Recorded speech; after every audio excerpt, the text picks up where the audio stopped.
বিয়ের ১৩ বছর পার হওয়ার পরেও যখন আমার সন্তান হচ্ছিল না, তখন আমার স্বামী দ্বিতীয় বিয়ে করেন এবং সেই মাসেই আমি টেস্ট করে জানতে পারি যে আমি প্রেগনেন্ট। ঠিক ওই মুহূর্তে আমার মনে হচ্ছিল, আল্লাহ দিলে যখন তাহলে একটা মাস আগেই দিতে। তখন আমি অনেক ভেঙে পড়েছিলাম, কি করব আমি কিচ্ছু বুঝতে পারছিলাম না। তখন আমার মা বলল, তোমার যাই হোক আমরা তোমার পাশে আছি, তোমার যা মন চায় তুমি তাই করো। আমার স্বামী দ্বিতীয় বিয়ে করার পর আমাকে ডেকে নিয়ে বলল, তোমার যেথায় খুশি সেখানে থাকতে পারো, তুমি চাইলে আমার কাছেও থাকতে পারো, আর তুমি যদি চাও তোমার বাবার বাড়ি থাকবে তাও তুমি থাকতে পারো। জন্য আমার দরজা সব সময় খোলা থাকবে। আমি কখনোই ভাবতে পারিনি যে আমার স্বামী একটা সন্তানের জন্য দ্বিতীয় বিয়ে করবে। ১৩ বছরের সংসার সে ভুলে যাবে। সে যখন নতুন বউ নিয়ে আসে তার পরের দিনই আমি বাবার বাড়িতে চলে যাই, কারণ নিজের চোখে এসব আমি কিছুই সহ্য করতে পারতেছিলাম না। এরপর বাবার বাড়ি আসলে সেখানে আমার ঠিক মতো ঘুমটাও হতো না, আমার কোনো কিছুই ভালো লাগতো না। আশেপাশের চাচি, মামা, খালা, প্রতিবেশী তাদের কথায় আমার খুবই খারাপ লাগতো। আমাকে যদিও তারা সরাসরি কোনো কথা বলতো না, কিন্তু ঘুরিয়ে পেঁচিয়ে ঠিকই অনেক কিছু বলতো। বাবার বাড়ি আসার পরেও দেখি আমার কদর অনেক কমে যায়, এখানে কেউ আমাকে ভালোবাসে না। কিছু আমি সহ্য করতে না পারে ২-৩ দিন পরে আমি আবারও চলে যাই আমার শ্বশুর বাড়ি। শ্বশুর বাড়িতে আসার পরে আমার স্বামীর দ্বিতীয় বউ দেখে আমার কলিজাটা ফেটে যাইতো। শ্বশুর বাড়ির লোকজন সবাই ধীরে ধীরে আমার সাথে কথা বলা বন্ধ করে দেয়। সবাই নতুন বউকে নিয়ে মাতামাতি করে। করবেই না কেন, নতুন বউ যেমন সুন্দরী ছিল আর বয়সেও ছোট ছিল। রাতে আমার স্বামী যখন বাসায় আসতো সে আমার সাথে একটা কথাও বলতো না, সরাসরি নতুন বউয়ের ঘরে চলে যেত। দিন দিন আমি এতই বেহায়া হয়ে গেছিলাম যে স্বামীর পা ধরে বসে আমার সাথে কথা বলো, আমাকে সময় দাও, কিন্তু সে আমাকে মোটেও সহ্য করতে পারতো না। ঠিক এর কিছুদিন পর আমি আবারও বাবার বাড়িতে চলে আসি। বাবার বাড়িতেও বেশি দিন টিকতে না পেরে আবারও শ্বশুর বাড়িতে চলে গেছি। কোনো জায়গায় আমার ভালো লাগে না। আমি কি যে করতেছিলাম আমি নিজেও কিছু বুঝতেছিলাম না। এর মধ্যে আমার শাশুড়ি একদিন আমাকে ডেকে বলে, তুমি তো কোনোদিনও সন্তান দিতে পারবে না, তাই এই সংসারে থেকে তোমার কোনো লাভ নেই। আমার ছেলে আর ছেলের বউয়ের কাছ থেকে তুমি দূরে সরে যাও, আর কোনোদিনও যেন তোমাকে এই বাড়িতে না দেখি।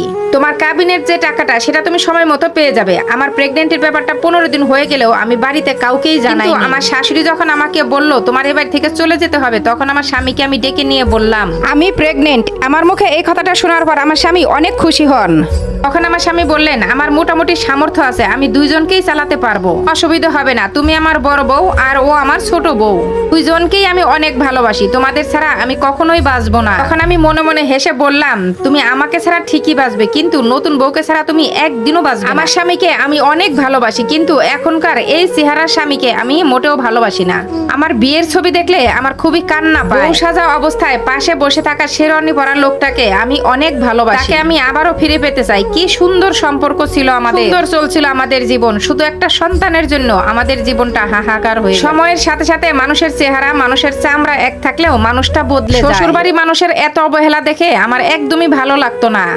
মতো খাওয়া দাওয়াও করতাম না, একদম শুকিয়ে কাঠ হয়ে গেছিলাম। তবে আমার মা ঠিকই ফলমূল কিনে খাওয়াতো, তবে আমার একদমই ভালো লাগতো না। আমি প্রেগনেন্ট অবস্থায় আমার স্বামী তার দ্বিতীয় বউ নিয়ে প্রায়ই ঘুরতে যাইতো, এর খাওয়া দাওয়াও করতো, কিন্তু কখনো বাসায় এসে আমাকে জিজ্ঞাসা করেনি যে তোমার শরীরটা কেমন আছে, তোমার ভালো লাগতেছে কি না।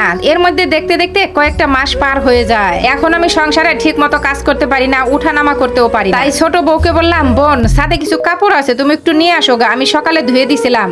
শরীরটা তেমন একটা ভালো না। এটা শোনার পর আমার স্বামী আমার সাথে কি যে খারাপ ব্যবহার করছিল সেটা আমি বলে বোঝাতে পারবো না। আমি কেন তার ছোট বউকে কাজ করতে বললাম, আমার হাত পাও কি নষ্ট হয়ে গেছে, আরো অনেক কথা বলছিল সেদিন। ঠিক ওই মুহূর্তে আমি আমার বাবার বাড়িতে চলে আসি। এরপর থেকে আমার স্বামীর সাথে তেমন একটা যোগাযোগ হয়নি। এদিকে আমার ডেলিভারির টাইমও হয়ে যায়। 2 দিন পরেই আমাকে হাসপাতালে ভর্তি করা হয়, কিন্তু আমার শ্বশুর বাড়ির একটা লোকও সেখানে আসেনি। আমার স্বামীকে ফোন দিলে পরে বলে সে নতুন বউয়ের বাড়িতে বেড়াতে গেছে। আল্লাহর রহমতে নরমাল ডেলিভারিতে আমি 2 জন পুত্র সন্তানের জন্ম দিয়েছি।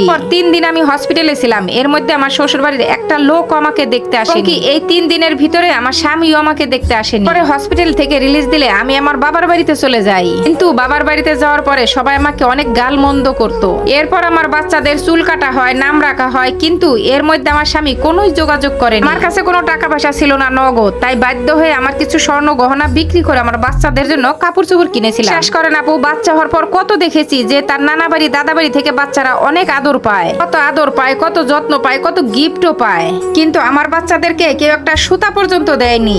এর 3 মাস পর আমার স্বামী আমাকে ডিভোর্স লেটার পাঠায়। ডিভোর্স লেটার হাতে পেয়ে আমি আমার 2 বাচ্চাকে জড়ায় ধরে অনেক কান্না করছিলাম। আজ থেকে তারা তার বাবাকে হারালো। কাউকে ঠকালে আল্লাহ তার বিচার নিজের হাতে করে। যে বউয়ের জন্য আমাকে ছেড়ে দিয়েছিল শুনেছি সেই বউয়ের নাকি কোনোদিনও বাচ্চা হবে না। যে বউয়ের জন্য আমার সন্তানের পরিচয় দেয়নি সে কোনোদিনও বাবা ডাক শুনতে পারবে না।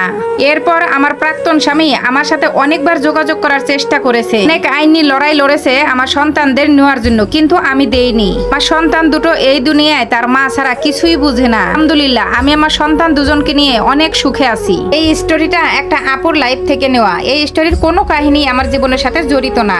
আর এরকম সুন্দর সুন্দর স্টোরি শুনতে চাইলে আমার পেজের সাথেই থাকো। আর যারা স্টোরি পাঠাতে চান তারা বাংলায় লিখে ইনবক্সে যোগাযোগ করবেন। আজকের মতো ভিডিওটা এখানেই শেষ করছি। সবাই ভালো থাকবেন, সুস্থ থাকবেন। সবাইকে আসসালামু আলাইকুম।